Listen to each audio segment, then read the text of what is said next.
नमस्कार, पूज्यनगरी न्यूज मध्ये आपलं स्वागत आहे। आता पाहूया ठळक घडामोडी। पूज्यनगरी न्यूज मध्ये आपले स्वागत आहे। प्रशासनाच्या दुर्लक्षाचा बळी, आत्मदहन प्रकरणातील बेबी पाटील यांचा मृत्यू। आत्मदहनानंतर मृत्यूशी झुंज अखेर संपली। बेबी पाटील यांचे ससूनमध्ये निधन। न्यायासाठी पेटलेल्या महिलेचा दुर्दैवी अंत, परंड्यात हळहळ। प्रशासनानं दखल घेतली असती तर जीव वाचला असता। संबंधित अधिकाऱ्यांवर गुन्हा दाखल करण्याची मागणी। आता बातमी विस्ताराने।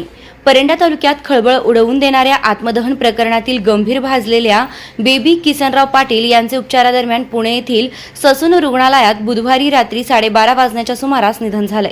त्यांच्या निधनाची माहिती समोर येताच परंडा तालुक्यासह परिसरात हळहळ व्यक्त केली जात आहे।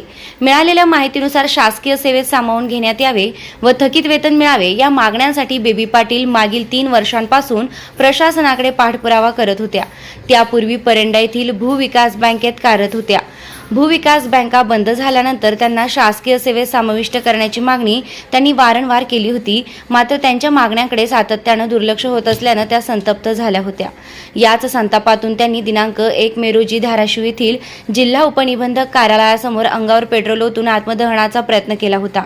या धक्कादायक घटनेनंतर त्यांना गंभीर अवस्थेत धाराशिव शासकीय वैद्यकीय महाविद्यालयात दाखल करण्यात आलं होतं। त्यानंतर पुढील उपचारासाठी पुणे येथील ससून रुग्णालयात हलविण्यात आलं होतं।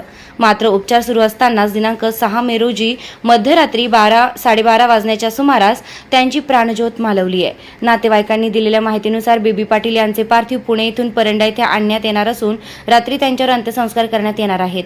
या घटनेमुळे परंडा तालुक्यात शोककळा पसरली असून हळहळ व्यक्त करण्यात येत आहे। चालू घडामोडींचे अपडेट्स जाणून घेण्यासाठी आपल्या पूज्यनगरी न्यूजला सबस्क्राइब जरूर करा, लाईक करा, शेअर करा व कमेंट देखील करा। बेल आयकॉनवर प्रेस करा व नोटिफिकेशन्स मिळवा।